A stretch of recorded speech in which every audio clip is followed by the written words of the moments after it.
What's up, friends? Rob here, the Medicare minister, and I'm here with my boy, Jason Rash, and he's going to be spitting some fire today. But before we jump into that, what I want to do is encourage all of you to make sure to subscribe, click that little bell down there so that way you're notified when hot interviews like this come out. And as always, we're sharing content all the time, and you don't want to miss it because our goal is to put fresh wind in your sails to help you keep pursuing your dreams, your goals, and your vision. Because if nobody has told you this lately, you're worth it.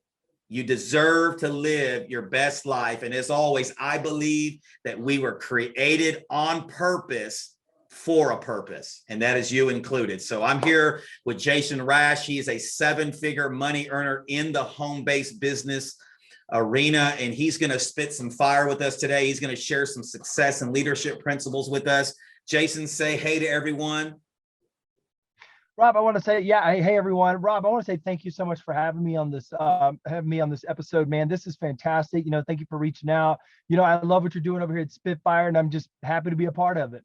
Absolutely. So just as we begin here, tell me a little bit about yourself. I tell people, give me that Sports Center highlight version. But tell us kind of, a little bit, you have a family, where you live, where do you live, things like that. Sure. Yeah. And so I am from Colorado Springs, and a transplant here like everybody else. I've got a wife, been married almost 20 years. Awesome. And coming up. Yeah, man. Thanks, dude. Thanks. I know I don't even look a day over 21. So I got married young, man. Dude, that's from Alabama originally. That's how we do it down south. I've got two kids, a 17-year-old daughter and a 13-year-old son. And life's great, man. I mean, we're living that freedom lifestyle. And I get to come on like what is it, 4:18 my time right now, and I get to come on and do an interview, dude. I mean, it's incredible, man. I love it. Absolutely. So I have to ask, why from the South to Colorado Springs? Was there a major just shift? Did you feel like to reach a level of success you had to transplant, or was it? Sure, man. So I am originally born and raised in Montgomery, Alabama. And, I love the South. I love the people. I didn't love Montgomery. I just realized this wasn't for me. I thought a little bit differently, and hey, it's okay, man, And I just realized, I'm like, this is not, if it doesn't have anything for me, I know it's not going to have anything for my kids. I mean, think about it, Rob. Like when you got in trouble, and by the way, we've all gotten in trouble when we were in our past, right? We've all gotten in trouble. When did you get in trouble? Is when you had nothing going on, right? Right. Dude, this is this whole entire town, man. There was nothing for me to do. I mean, so I was like, dude, if I'm getting in trouble, there's a good chance my kids are going to get in trouble. I need to go somewhere where they're going to be stimulated. We have skiing, we got hiking, we got mountains right over here. And I'm just like, man, there's so much to do, and just keeping them active, man. And so in Montgomery, did you begin this journey in the home-based arena? Because I interview leaders in different spaces, but did it start there? Did it start when you moved to Colorado Springs? No, I actually moved from Montgomery to Ohio. And I got lucky, man. I was a personal trainer in Montgomery. Okay. I took the leap in 2009, jumped out to be an entrepreneur. And when I did, within just a few months, I started being a personal trainer. And I was like, man, I'm making $40 an hour, but I'm killing myself. And so I immediately, like intuitively, I guess you could say, scaled up to a boot camp. I was making $6,000 a month. Wow. For 12 hours worth of work. In my mind, I came from the corporate world making $15 an hour. And for Alabama, that's a lot of money. Let me just be that's right. Montgomery, Alabama, that is big money. Okay. So I'm making $500 an hour now. And I'm telling all my friends, I'm like, they're like, whoa, dude, that's big money.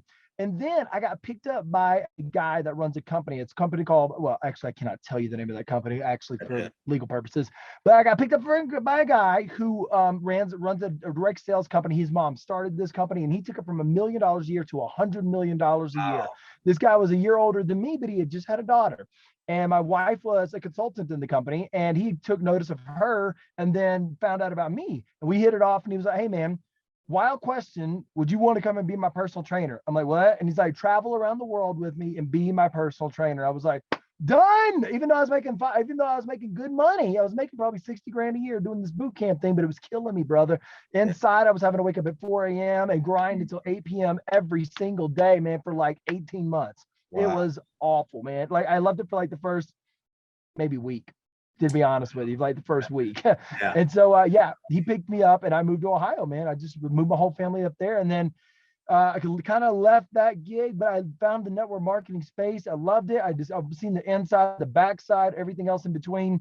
And, my wife loved it. And so we started our network marketing company that we're in now in Ohio, but the winters are too much. And then we moved to Colorado. And needless to say, man, it's great out here. A lot of sunshine, no humidity. It's Sure. great. Man. So going back to when you said you stepped out as an entrepreneur, what was it? Was there an event that happened to your life where you just knew you were born for something more? I mean, tell us what really sparked for you to take that entrepreneur step. Sure, absolutely, man. So I had this job, and the job was in the home like repair business. It was kind of like a home engineering. They were building homes, they were repairing homes. Sure. Now, all this happened. I stepped out in 2009. What happened in 2009? In 2008 and 2009? The economy crashed. Yeah, economy crashed. You're right. Yeah, people stopped buying homes. People stopped getting things built, dude, and they just started cutting my hours, cut. And next thing you know, I found myself within like 90 days living on like 50% of my salary. And then they wanted to cut it again. I was like, I'm out. I'm done.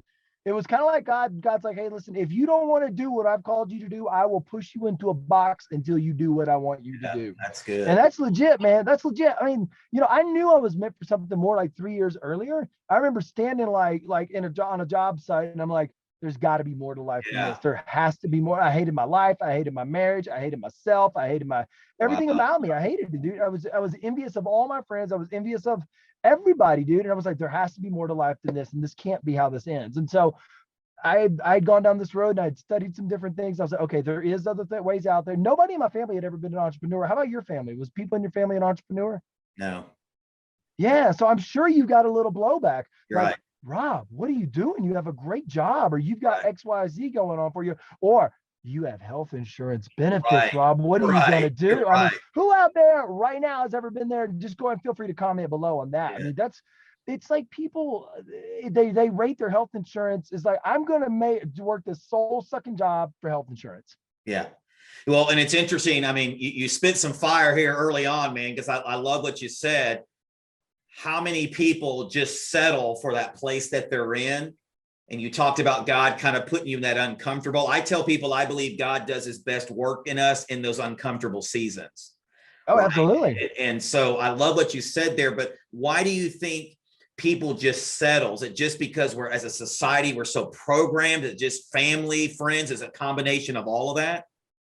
I think we're taught to be scared. We're taught to be fearful. We're taught to be, go to work, get a job, get that good job, go to school, go to college. Wait, here it is. Go to school, get good grades, go to college, get the job, and then die. Right. And if you deviate from that path, society looks at now. Here's the thing. All right. So I believe now with the rise of the internet and the rise of social media, entrepreneurs are looked at differently. For instance, 20 years ago, an entrepreneur was looked at like, or even 30 years ago, it's like, okay, let me get this straight. You want to leave your job and you want to go build a business. Yeah, that's what I want to go do. Yeah. I tell you what, go do that, get that out of your system. And whenever you're done, you'll come back here.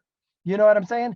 Right. And people just like, now it's like, oh my God, you're an entrepreneur. And you're held up on this holy grail, like, you know what I'm saying? Yeah. And so I think it's different now around the mindset because we have different tools. We have the internet, we have point of sale systems with banks now. You can like do online credit, online payment systems. I mean, you have like a lot of different stuff, e-commerce now that's coming into play. So I think that a lot of the old ways are like falling apart, but most people, man, it's going to take generations to break that shackling. It's going to take generations, even though all the tools are there and everything's there, motivation, information, they're just not going to move because they just don't know what to do. I really think that's what it is. They don't know the first step. They want somebody to tell them that it's going to be okay. They want to know that it's going to work out. And quite frankly, it doesn't work like that. So out of all the industries you could have chosen, why the home-based business industry? Was that because somebody introduced you to that? Was that just you did some research? What was the reason you chose the home-based business industry? Sure. My wife actually picked it. My wife, I was balding, and my wife said, hey, somebody reached out to her and said, hey, listen, I just partnered with this company, and they make the shampoo that could potentially grow your husband's hair back and help your hair as well. And my wife was like, listen, tell you what, I'm not interested. And the woman, my wife calls it harassment. I called Right. it following up and due diligence. Right. And so, I mean, she reached out to her every single week. This girl knew that my wife would be good at it. My wife had a monster network, right? Mhm. So after a while, my wife just broke down and said, listen, here's the deal. I buy some product from you. That's all I care about. That's all I'm interested in. And she was like, hey, listen, if you want to become a business builder, it's actually cheaper and you can go ahead and get all the products that you want. And it's much, she was like, fine, fine. If it all goes to pot, we'll just have some great looking hair. And for me, it actually grew my hair back. And my wife, what's amazing is my wife washed her hair once, and all of a sudden, boom, it was like a one-hit wash wonder, right? And all of a sudden, Wow. I heard her yelling from the bathroom, oh my God, Jason, get in here. I thought there was a bug. So I grab a shoe. And you know how when you grab a shoe, man, you kind of like flip it around. So you're grabbing it by the Right. toe, ready to smack with the heel, Right. right? And so I thought there was a bug. I would jump in there. I'm like, where's it at? Where's it at? She's like, it's on my head. And I'm like, I don't think you want me to hit your head, is what I'm thinking. And she's like, my hair, my hair. And so anyway, she fell in love with it. And instantly she was like, I could sell this to my network. And boom, it just took off just like that. And so My wife's a now, visionary. because of that, 7 figures annually, right? Yeah. Yeah. Yeah. So, Absolutely.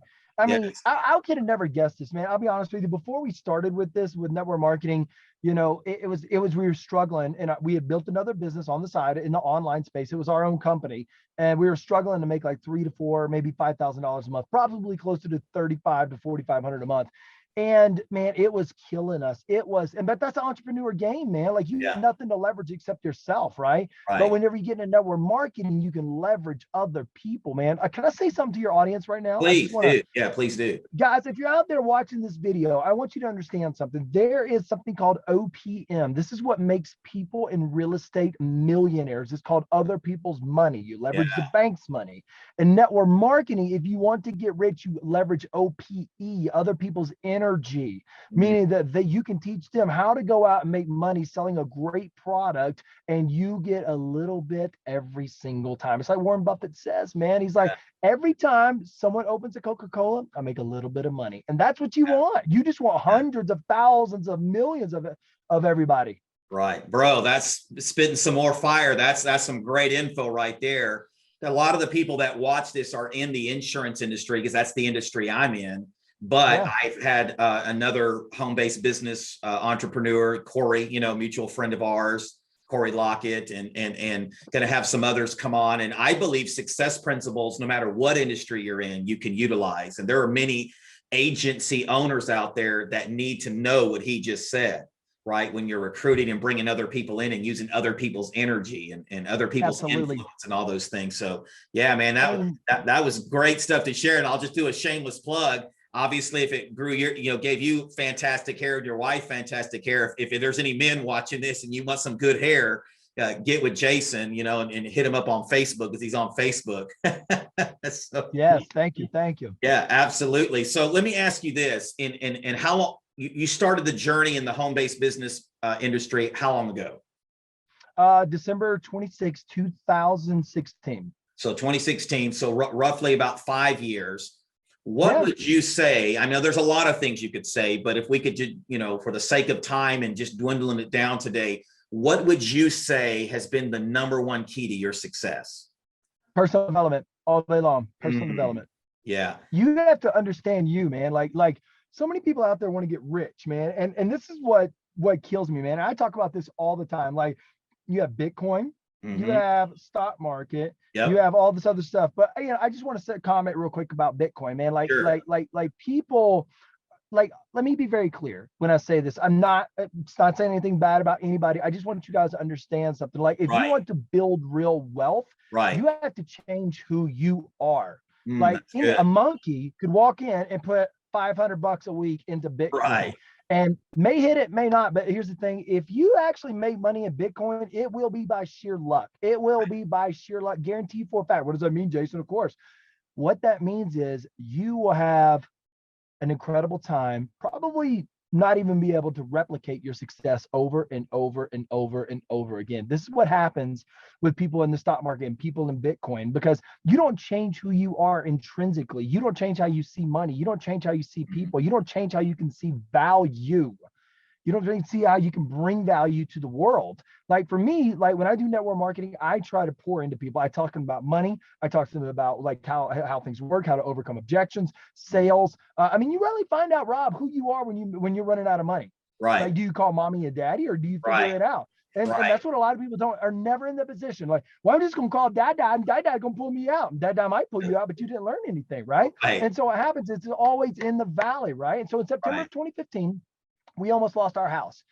And this is what made me really like focus on money, because I realized as a father that I had let my family down. I was in Ohio, 650 miles away from any friends, any family, anybody. And I realized in that very moment, Rob, that nobody was ever going to come and save me. That was the key catalyst for me transforming into the person I am today. And I made my whole entire life about making money, saving money, investing money, but I promised I would do the same and help others do it as well, because I never want to see somebody look their kids in the eye and say, listen, I need you to pack everything up right now, put it all in the U-Haul, and we have to go right now. That's a horrible scarring feeling for a child. Yeah. And I realized I let my wife down too, man. I'm getting chill bumps right now. Look at that. Yeah. Look at that chill bump, chilly bumpies, right? But I mean, it's just like, dude, this is why money is so important to me, man, because you have to change who you are, man. My success, I was on that road, man. Like, I started that in 2015, and I started building business as a company. They failed one way after the other, but we figured out how to make our mortgage payment. Well, you know, it was a lot of crazy stuff, but you have to go through that fire, man. Investing Right. like in Bitcoin or the stock market doesn't change who you are, but whenever Right. you build a team, you're dealing with different demographics, you're dealing with different people, and you have to learn to be that leader that they never had. Then Right. you have to figure out what it is that drives them. And so I would say the biggest thing for me is personal development. When I talk to somebody, I can normally tell what's going on in the first 5 words. Yeah. I can tell you exactly what's going on in their life, what's going on, like what with their Wow. money, what's going on with their friends and jobs. It's a weird skill that I've got and I've developed. My wife is like, you have this like most intuitive, like I can Sure. say what could push their buttons, like within talking to somebody Yeah. within 60 seconds. Yeah. And you know, you just have to know people, man. But that's the biggest thing. Sorry to ramble, but I mean, No. the biggest thing is personal development. I want to say this to your viewers real quick. Is like, guys, entrepreneurship, and that doesn't matter if you're out there selling insurance, that doesn't matter if you're doing network marketing, that doesn't matter if you go out there and do real estate, that does not matter if you start a restaurant chain, that doesn't matter like if you start a shoe company, whatever it is you want to do. As an entrepreneur, you need to understand one thing: it is truly the journey of you. You really uncover who you are and who God designed you to be. You cannot do that in a job. You can only do that in Yeah. entrepreneurship. Oh, that's good. Yeah, that's some good Yeah. stuff right there. I actually had a young man on one of the earlier episodes we had by the name of Josh Ludstick, and he's kind of a boy wonder in our arena and our niche. And and a lot of people were kind of astonished and shocked that he had spent $150,000 over the past year in personal development. But I saw him at an insurance conference that our company held, and man, he spoke. I mean, it was mind blowing. Like, you could just tell personal development has taken off, and now he's killing it in the space. And you could just see that investment coming back 100-fold. He's on all these shows now, these podcasts. He's all over the place. His name is mentioned everywhere. And I don't think it's a coincidence, man, that he bet on himself and that he invested in himself. And now he's blown up. So I totally believe in personal development. So let's stay there for just a second. Sure. I've followed you on Facebook. I see that you read. I know you're a reader. But in the personal development space, was it reading books? Was it watching YouTube videos? Was it podcasts? Was it going to conferences? Is it a mentor? Is it a combination of all that? Kind of give us a little bit more of how that looks for your life. Sure. So the only thing I watch YouTube for is to like how to figure out how to undo my garbage disposal. That's it. I don't watch YouTube for anything else. If something breaks around my house, I'm like, how do I YouTube? Today I had to happen, right? So I had to figure that out. No, personal development looks like I'm reading books, but my favorite thing is Audible. So I love working out, but I also love getting my reading in, but I can't do both. Like I don't have time to sit back and kick my feet up on the couch, right? So I'm like, I've got to be able to catch it on the fly. So I had to train my brain. I've read over 180 Audibles, something like that, just around money and business and network marketing and sales and real estate and whatever it is, right? And other things like how does my mind work? Why do I think like that? Why are those impulses there? So I love Audibles. I love going to in-person conferences. I just flew into I went to an event this weekend in Austin, man. These guys are doing $270 million real estate deals. And I'm like, I'm in the right room because I want to know how they did that. Like, how do they do that? You know? So I love being around those people, man. I want to know, like, for instance, there's a dude in the room that he bought a $53 million home. And I'm like, I got to meet this dude. I never got the chance, but the one question that popped in my head was, what do you do for a living to buy a $53 million house? Like, I got to know. And what is your electricity bill? I need to know that too. Right. You know, Right. these are the things that keep me up at night. But I love personal development. I love hiring mentors. I've hired coaches. I paid one coach $20,000. And it was the best investment I've ever made in my entire life. It's come back to me 10, 20, 30 fold. I mean, easy. Yeah. And Yeah. so it's a matter of are you willing to invest in yourself? And a lot of people, they're gonna pay more for a beer at a Mexican restaurant on Cinco de Mayo than they are going to pay to pour into themselves. And so that's the real question with personal development. Are you open to it? Are you coachable? Or do you realize like, hey, listen, my ego's been driving this and I know everything, or hey, my ego's been driving this and I know nothing. That's how I show up every single day. So I like doing that. And I'll tell you the last thing I do for personal development. This is kind of weird. Do you know what ClickFunnels is? Like online sales funnels? Yeah. Russell Brunson. So I was in the ClickFunnels group, and not to give them any pub or anything, but it's the only one that I use. So so I went in there and I asked a question, and I immediately got bombarded. Like, I asked a question about how do I build this certain page. Anyway, one of my good friends reached out this in the group and said, hey man, listen, I'm just going to reach out to you. I'm not going to charge you anything. I'm going to tell you what it is. And this is what you do and blah, blah, blah. And I said, hey man, I'd like to work with you. I want to pay you to show me how to build a sales funnel. He's like, well, I can just build it for you. I said, no. I don't think you understand. I want to know the ins and outs and all the intricacies and everything involved, so I never have to ask anyone ever again. So like in real estate, I did my first deal like that. I didn't do a used real estate agent. I wrote up my own contracts. I did all sorts of stuff, man. Like all the forms, every single form I got to closing, I did the entire thing myself, because now I have a real estate agent. She does everything. And yes, it is far easier, but that's how I develop myself, is I go through every single process and know every single step, Rob. That is the true magic, because you cannot, you can't, people will take advantage of you, but more importantly, you need to be able to articulate back what it is that you want. A lot of people think that whenever you get money, life gets easier. It actually gets harder. Sure. Much, much harder, man. So that's how I like to do it. So mentors, audiobooks, I do in-person stuff. I love to talk to people. I'll hire somebody, anybody, anytime, anywhere to show me something. So there's that. So why do you think, real quickly, so many people don't bet on themselves? Why do you think they have such a hard problem investing in themselves? Because school told them that, dude, if you fail at something, you suck. Yeah, that's good. I mean, it's about the easiest way I could do it, man. Like, dude, I fail every single day. How often do you fail, Jason? Every single day. I'm gonna fail at something. Yeah, I'm raising my hand on that one too. Yeah. Exactly. I mean, like for instance, I'll give you an example, man, dude. I'm going so fast in real estate because I'm a real estate investor as well. Water company calls me. I just happened to catch the call and said, sir, we're going to cut your water off at one of your residents here in the next 2.5 hours if you don't pay this bill. And I'm like, oh my God, I forgot. But dude, that's a fail. For me, that's a fail, right? So what I do, I learn from it. I'm like, okay, take a deep breath, slow down, make sure you put all this stuff into your calendar. Boom. And I learned. You know? I mean, one of the authors that I read a lot is a guy by the name of Dr. John Maxwell. He's one of my favorites. Obviously, being in ministry, John's big in the faith, and so I resonate a lot with him. But one of the books that he talked about, and I coined this term, I stole it from him, I should say, is failing forward. I think true entrepreneurs understand that you can fail forward, where a lot of people just allow failure to imprison them and just keep them in that one spot or even go backwards. And so I look at failure as a chance to fail forward and grow from it and learn from it. But so many people are indoctrinated to believe that failure is the end, that failure is final, and that's not the case. Would you agree with that? Absolutely, man. Absolutely. I mean, like I just told a gentleman earlier today, I said, the only way you learn when you get out of high school and college, the only way you ever learn anything that sticks in life is when you lose time or you lose money or you lose both. And if you don't learn the lesson, the fourth part of that, the don't learn the lesson, is the caveat is you will be doomed to repeat it at twice the cost. Right.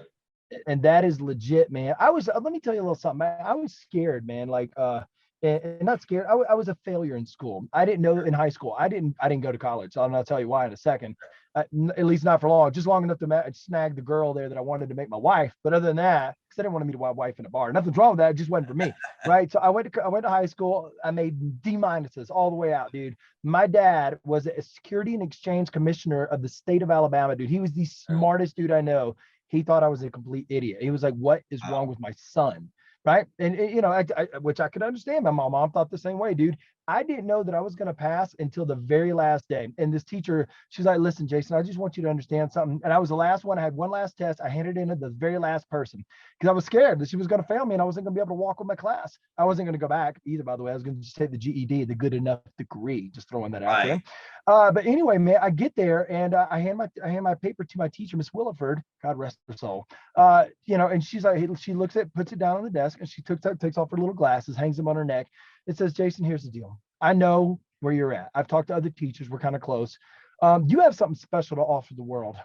I can't really put my finger on it, but you have something very special to offer the world. And I don't think that I could, deep down in my soul, hold you back another year. I couldn't see you do this again and hold you back from the world. You need to go out and be with the world.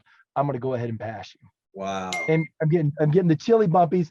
There they come back. There they come back, man. Oh, Right. look at that, right? Yeah. I mean, Miss Williford, man, she changed my life, man. And that's how bad it was for me, man. That's how bad it was for me. You just need to know where I was at, man. Like if you talk to anybody about failing, I felt terrible. I felt like a loser. I felt like a failure. I felt stupid. I felt ignorant. I felt less than. And then I took that out into the world. I took that confidence, and man, it really dinged me up, Rob. I had a hard time with girls. I had a very hard time. I was like, I don't want to do college. This is not going to work out for me. I had a very hard time.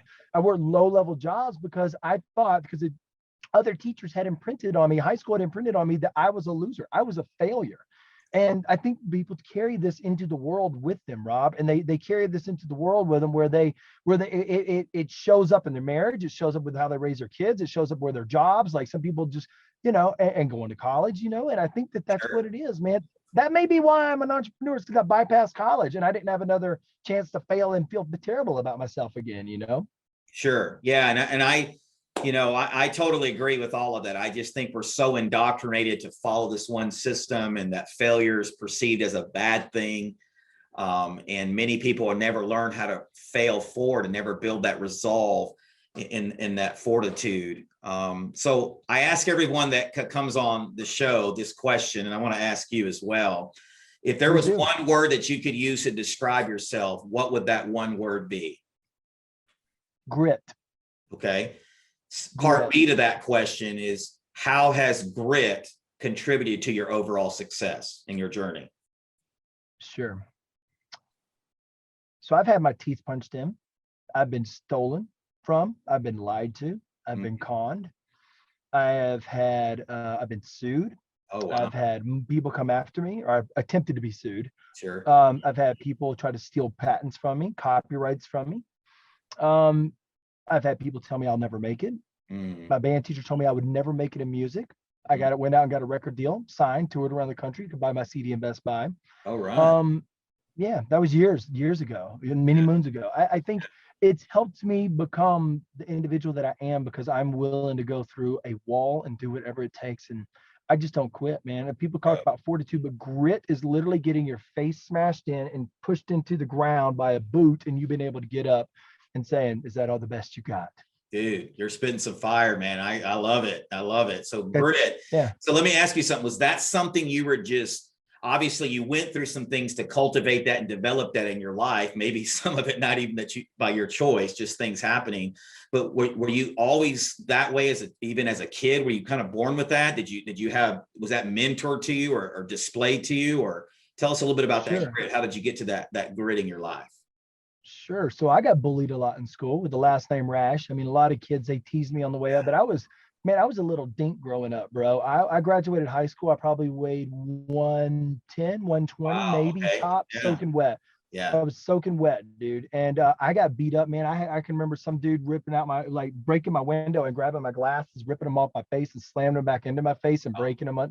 But I just kept going, man. And I swore that I would never, that's why I work out all the time, man. It's probably why I work out, you know what I'm saying? But it's at the same time, and it taught me that I can keep going. Dude, if I could survive things like that, being embarrassed in school, having somebody smash my window, drag me out of the car another time and beat my ass in the middle. They did it because I lived to a country school and I had long hair. I was just different. I've always been different. Gotcha. And I realized that people are going to treat me like that. But then I realized, I got the grit to keep going, dude. If I can survive that, I can survive anything. There is nothing in the business world that they can do to me that's going to ever take me back, that embarrassed me in front of all my peers. Dude, teenage was hard, but it was also that proving ground, man. I think that's where the grit comes from, is the ability to survive and overcome. You know what I mean?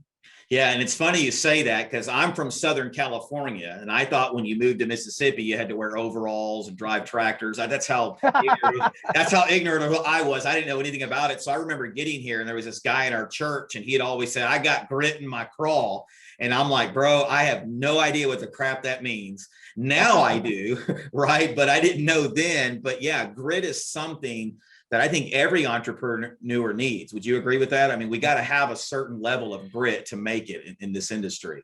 I'm speaking entrepreneur wise. Yeah. Absolutely. I don't know if you're born with it, or if it's molded, or if it's developed, or if it's a hybrid of the two. I have no idea, or if it's environmental, but absolutely. I think for me, like, that's been my number one trait. I don't know about for other people, but I read the dude, those raw bars, excuse me, the raw bars, you can buy them at Whole Foods, man. Like Kellogg's bought them out, paid like $600 million. I read an article with the guy who started this thing. And he's like, dude, you have no idea. I talked to so many entrepreneurs that want ideas and how I got a business this far and sold it to Kellogg's company for $600 million. He said, the problem is nobody has any grit. Nobody has drive. They're soft as baby poop, dude. That's it, man. And most people are just like that. Yeah. I think you either have it or you don't. Like, I think you have I think it combines that with drive. Yeah. Like, I think you have to have the drive, like, okay, cool, next, and you just dodge these jabs and punches and jabs and punches, but you have to keep going. You know how it is. Yeah. You get knocked down, you get right back up and be like, is that the best you got? Come on, surely you can hit me harder than that. Yeah, no, I totally agree. And listen, man, because my mind works this way. I'm focusing on that record deal you had, man. I'm almost wanting you to sing some Believer tunes or something. I'm a believer, man. I wasn't a singer, bro. I wasn't a singer. Yeah.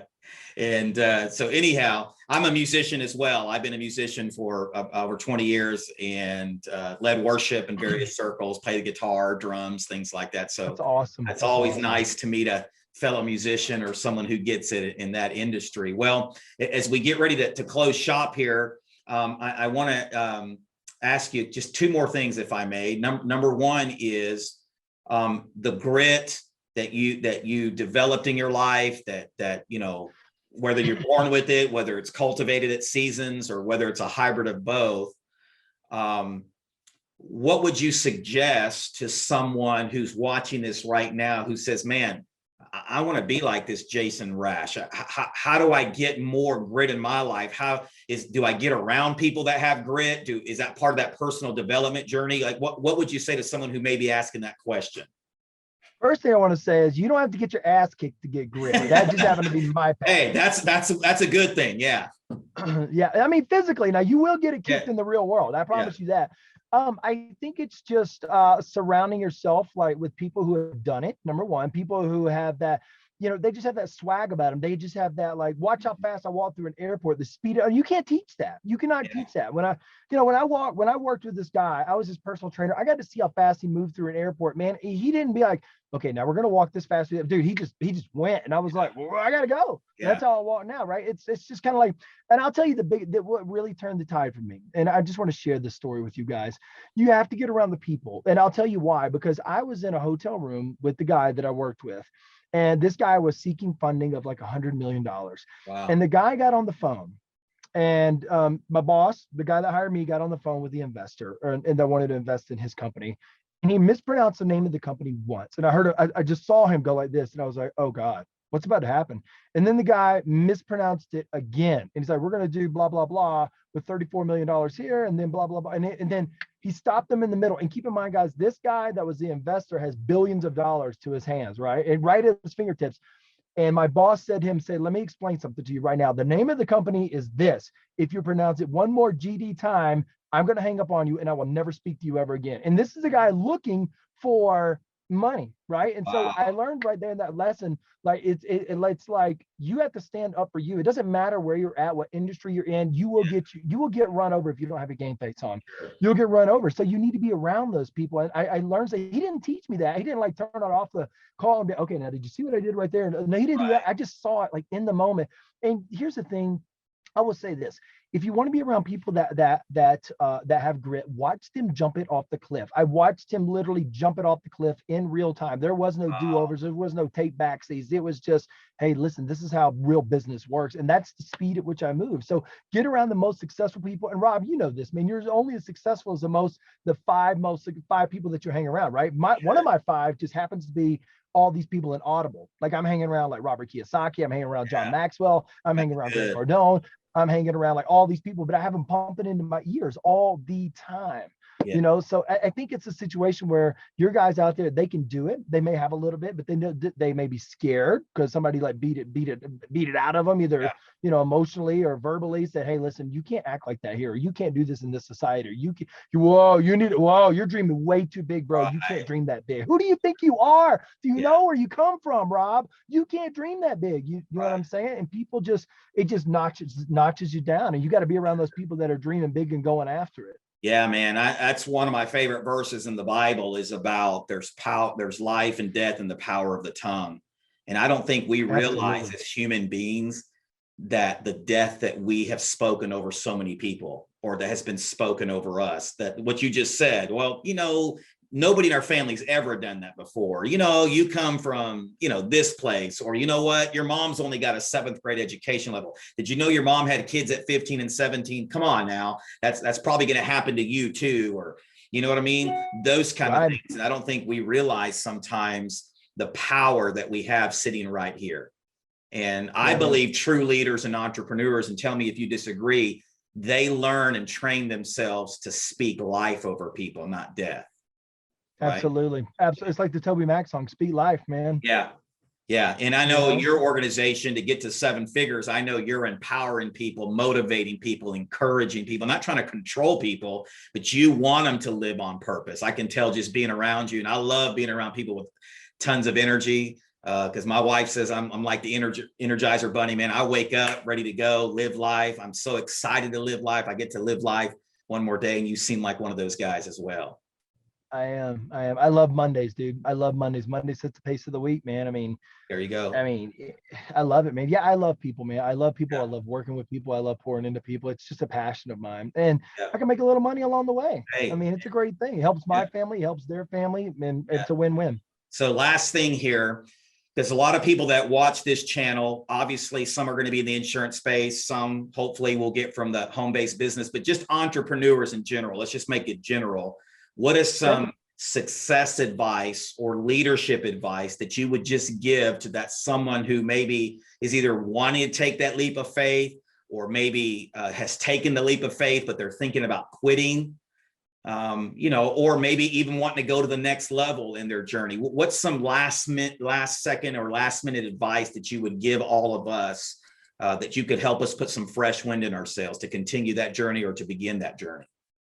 Sure, man. I feel like God just spoke to me. I'm gonna give you 3 things. Yeah, man, do it. Number one, that which you resist will persist. If you resist leaving your job, but you have this great idea to bring this great product or idea to life, or you feel like you can make more money for your family, and you push that down, you will begin to resent your job. You will begin to resent your coworkers, and you'll begin to resent yourself for not doing it. And you will start to live this unhappy life, and it will persist. I promise you for a fact. Explore the calling. God is trying to talk to you. The second thing is this. Oh my God, I just forgot all of them. I should have written them down, man. The second thing is don't want what you don't want, right? Don't want what you don't want. Now, as an entrepreneur, you never know, like, and I'm just going to speak straight money here. Like, you don't know cash flow. Like, it changes at times. Maybe you just got into entrepreneurship and your car breaks down. You have a $600 payment, things like that. And whenever you are out there, you're going to have like shortages of cash flow. Don't look at your bank account and be like, oh my God, we're running out of money. We're running out of money. We're running out of money. We're running out of money. Instead, and this leads me into part 3, ask questions. Ask questions instead of saying, I can't afford that. I can't afford to go on that business trip. I can't afford to go in the room with those big top players in my space and in my industry. Ask the question, how can I do this? Because when you say a declarative sentence, look, dude, I'm not English major. I think it's called the declarative, or you declare it in your mind. Your mind's like, cool, let's go. Let's go, baby. If that's how it is, you broke, dog. You broke. You going to zero, right? Like that's what's going to happen, right? And that's all you can think about. But if you stop and say, how can I afford to get to this conference? You're going to be, oh my, I need to reach back out to John. I need to reach back out to Billy. I need to reach back out to Robin and like close those deals. Like your mind always needs something to chew on. This is how people like, I'll be honest with you. I'm going to close with this.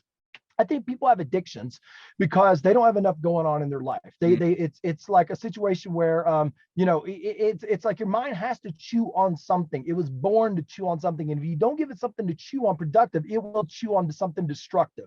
That's just how it is. That's just how God created you. That is the survival instincts born innately in every single person. So start asking the question. You have to override that thought, by the way, in your mind. Like, we're running out of money. We're running out of money. I can't go to this event. My marriage is going in the toilet. My car's going to break down. I don't have the money for this. Those are all declarative sentences. Hey, listen, how can I improve my marriage? How can I show up every single day just a little bit better in my marriage? How can I make that money to get to that event? How can I be in front of these people more? How can I get in front of that client? How do I get in that room that the dude that has $250 million and he's parking these deals, right? When you ask questions as an entrepreneur, it opens up the floodgates of possibilities. Trust me when I tell you this. Yeah. Jason, man, that was like some lightning round spitting fire right there at the end. But I need to go back to one thing before we get off here. You said if we don't chew on something productive, you said we would chew on something destructive. Is that correct? I want to make sure I quote you right. How did you say that? Yeah. Why? No. How did you say that again? Did I say it correctly? Yeah. If the mind doesn't chew on something constructive, it would chew on something destructive. Gotcha. Okay. I said I just literally made that up on the fly. Man, dude, that was some good stuff. And I totally wholeheartedly agree with you. Well, Jason, I know you're a busy guy.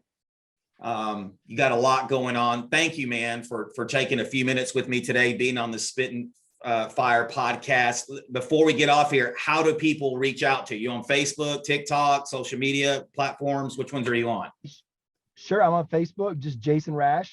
It's normally going to be like the good looking dude, as my wife says, good looking dude at the top of your feed. Instagram, same thing.